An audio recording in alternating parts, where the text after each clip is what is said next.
Hello साथियों, good morning, जय हिंद। मैं आकाश तिवारी आप सभी बच्चों का फिर से स्वागत करता हूं ऑनसेट एग्ज़ाम के चैनल पे। जितने बच्चे एसएससी जीडी की तैयारी कर रहे हैं सभी बच्चे जल्दी से क्लास में जुड़ जाएंगे। आज के सेशन में साथियों हम हिंदी का मॉडल पेपर 44 डिस्कस करने वाले हैं, जो कि पिछले साल एग्ज़ाम में पूछा हुआ क्वेश्चन पेपर है। ये पूरा पेपर आपका 30 प्रश्न का होगा।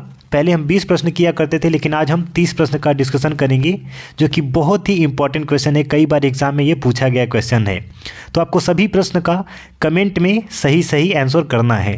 तो चलिए आज के सेशन को शुरू करते हैं। उससे पहले जितने भी बच्चे क्लास को देख रहे हैं, सबसे पहले सभी लोग लाइक कर देंगे और शेयर कर देंगे अपने सभी दोस्तों के पास। जो सभी बच्चे जीडी की तैयारी कर रहे हैं वो लोग भी जल्दी से क्लास में जुड़ जाएँ। तो चलिए क्वेश्चन नंबर फर्स्ट क्या कह रहा है देखते हैं। निम्न में से क्या चंद्रमा शब्द का पर्यायवाची है? ध्यान रखेंगे प्रत्येक क्वेश्चन के लिए आपको 10 सेकंड का समय मिलेगा। क्वेश्चन पढ़ने के बाद जितना टाइम आपको एग्जाम में दिया जाएगा उतना ही टाइम मैं यहाँ पे दे रहा हूँ, ताकि आप अपना स्पीड बढ़ा सकें। तो चलिए, चंद्रमा का पर्यायवाची क्या हो जाएगा? अंशुमाली, दिनकर, शशि या फिर घोटक? सभी बच्चे कमेंट में जवाब देते चलेंगे। तो शशि हो जाएगा, चंद्रमा का पर्यायवाची शशि हो जाएगा। स्क्रीनशॉट जरूर से लेना है आपको, और सोने से पहले आपको रिवीजन करेंगे, ठीक है ना।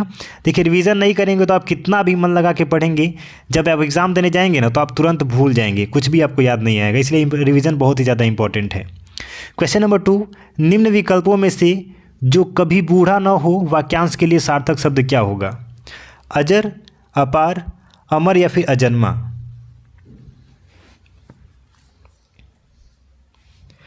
अजर हो जाएगा, ऑप्शन नंबर ए। जो कभी बूढ़ा ना हो उसको हम अजर कहेंगे।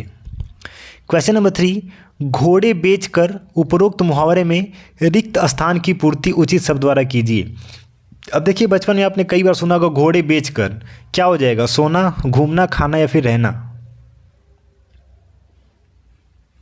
बहुत ही आसान सा प्रश्न है, सोना हो जाएगा। घोड़े बेचकर सोना।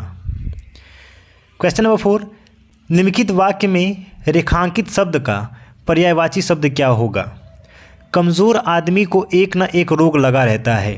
रोग का आपको पर्यायवाची बताना है। व्याधि, अभिशाप, वरदान या फिर बहाना?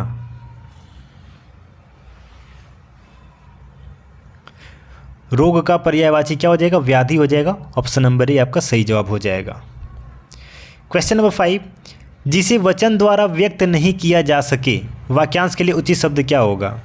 अनुकरणीय, अलौकिक, अनिवार्य या फिर अनिर्वचनीय?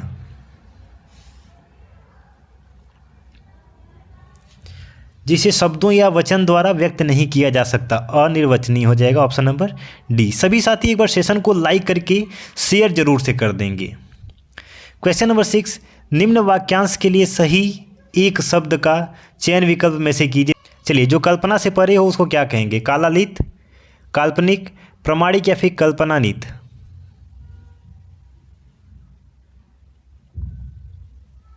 तो देखिए, जो कल्पना से परे हो क्या बोलेंगे? ऑप्शन नंबर डी, कल्पनातीत हो जाएगा। Option number D. Question number 7,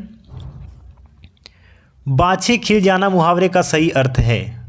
सुंदर हो जाना, फूल खिल जाना, प्रसन्न हो जाना या फिर दोस्त मिल जाना? द राइट आंसर इज प्रसन्न हो जाना। ऑप्शन नंबर सी, बाछे खिल जाना मतलब प्रसन्न हो जाना। उसके प्राण पखेरु चले गए में रेखांकित शब्द के स्थान पर उपयुक्त शब्द क्या होगा? अब ये देखिए, उसके प्राण पे यहाँ जो चले गए हैं ना, चले की जगह पे क्या होगा? उड़, तैर, सो या फिर गुम? तो देखिए, उसके प्राण पखेरु उड़ गए हो जाएगा। ऑप्शन नंबर ए हो जाएगा। चले नहीं होगा, उड़ हो जाएगा यहाँ पे।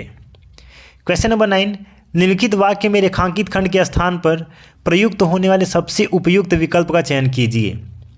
श्याम ने बर्फी खाया। अब देखिए, यहाँ पे खाया की जगह पे क्या होगा? खा, खाली, खाए या फिर खाई? देखिए, श्याम ने बर्फी खा तो होगा नहीं। श्याम ने बर्फी खा ली, ये भी नहीं होगा। श्याम ने बर्फी खाए, ये भी नहीं होगा। तो बचा क्या? ऑप्शन नंबर डी, श्याम ने बर्फी खाई। ऑप्शन नंबर डी आपका सही जवाब हो जाएगा। क्वेश्चन नंबर 10, निम्न विकल्पों में से शुद्ध वाक्य का चयन कीजिए। इसमें से एक वाक्य शुद्ध लिखा है, बाकी 3 गलत हैं। देखिए, पहला क्या है? श्रद्धा के द्वारा उसका मस्तिष्क नत था। अब देखिए ये ऑप्शन यानी कि आपका सेंटेंस ही गलत लिखा हुआ है, ये गलत हो जाएगा। सी में देखिए मोहन भूख में तड़प, देखिए भूख में नहीं भूख से होता तब ये सही रहता, भूख से तड़प रहता था तब ये सही आंसर हो जाता, ये भी नहीं होगा आपका। डी में क्या कह रहा है, वह चिंता करती करती मर गई, ये भी सेंटेंस गलत लिखा हुआ है। तो बच्चा क्या, पढ़ाई की वजह से उसकी आंखें कमज़ोर हो गई, ये आपका एकदम सही तरीके से लिखा गया है, ऑप्शन नंबर बी आपका सही जवाब हो जाएगा। क्वेश्चन नंबर 11, निम्नलिखित वाक्य में कौन सा वर्तनी की दृष्टि से अशुद्ध वाक्य है। इसमें उसका उल्टा बताना है, एक वाक्य अशुद्ध है और 3 सही, बताइए कौन सा। देखिए पहला क्या लिखा हुआ है, मैं उसे चुप रहने को कहता रहा, बिल्कुल सही लिखा गया है।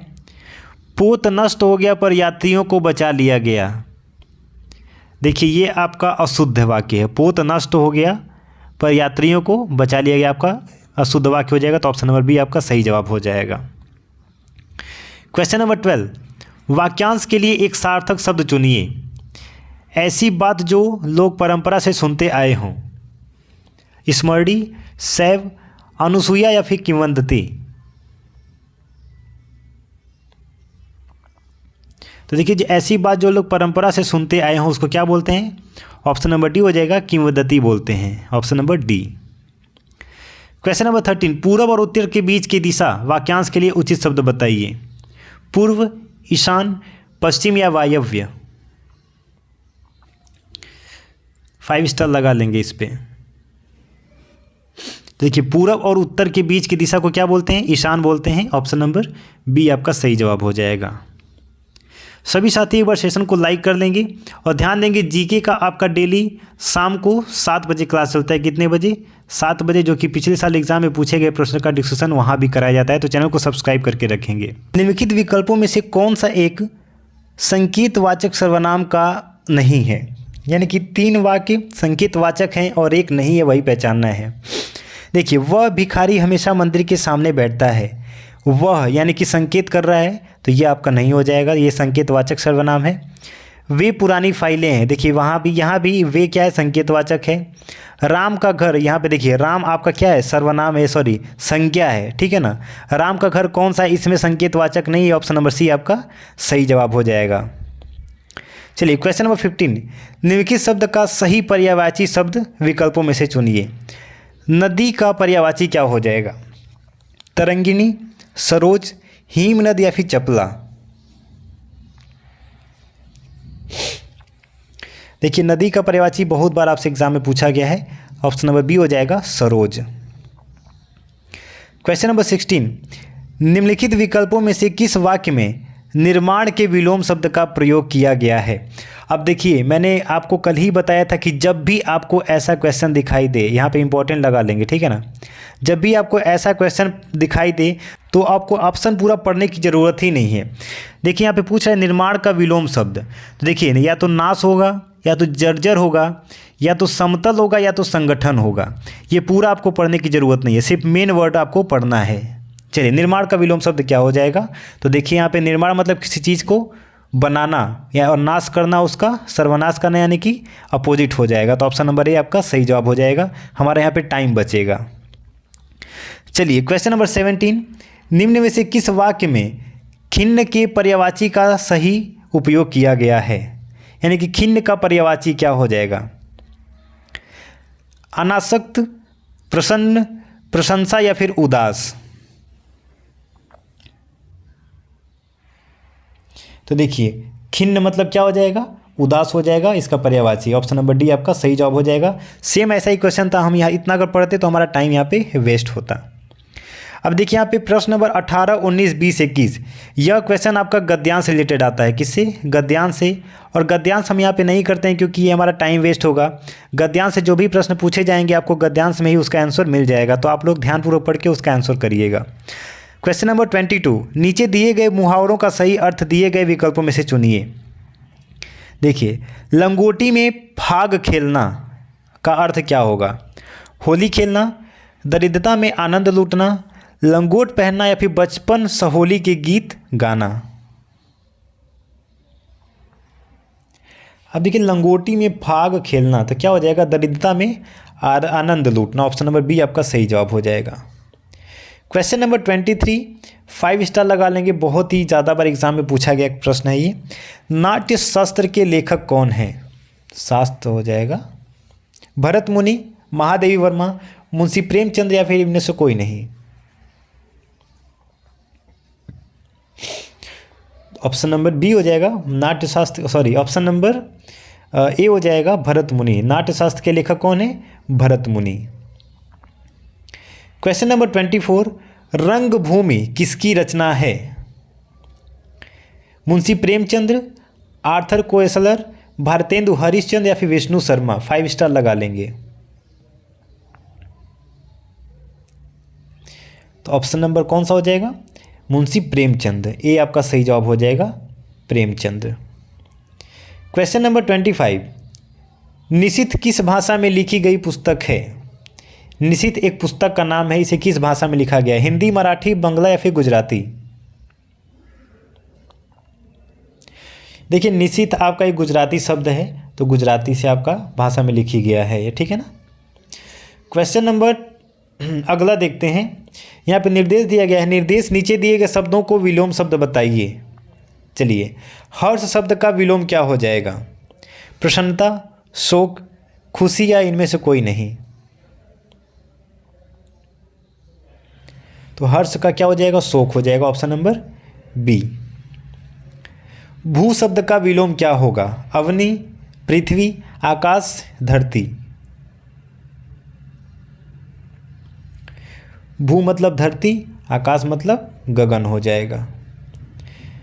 निर्देश दिया गया, फिर से देख लेते हैं। नीचे दिए गए शब्दों के पर्यायवाची शब्द बताइए। गंगा का पर्यायवाची क्या होगा?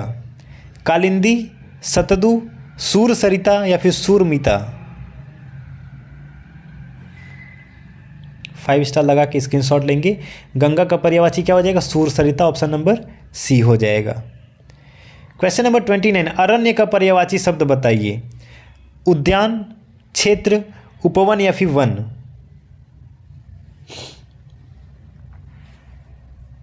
अरण्य का पर्यायवाची हो जाएगा ऑप्शन नंबर डी, वन हो जाएगा।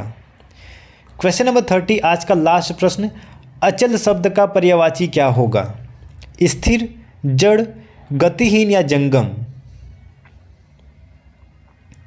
इसका आंसर जानने से पहले आप सभी लोग बताएंगे कि आपने 30 में से कितने प्रश्न का सही आंसर किया है। सभी लोग कमेंट में लिख के बताएंगे सर मैंने 30 में से इतने क्वेश्चन का राइट आंसर किया है। देखिए, अचल का पर्यायवाची क्या हो जाएगा? ऑप्शन नंबर ए, स्थिर हो जाएगा। सभी लोग चैनल को सब्सक्राइब कर लेंगे। डेली यहाँ पे जीके और हिंदी का प्रीवियस ईयर एग्जाम में पूछे गए प्रश्न का डिस्कशन कराया जाता है। मिलते हैं साथ ही नए सेशन में। जय हिंद, वंदे मातरम।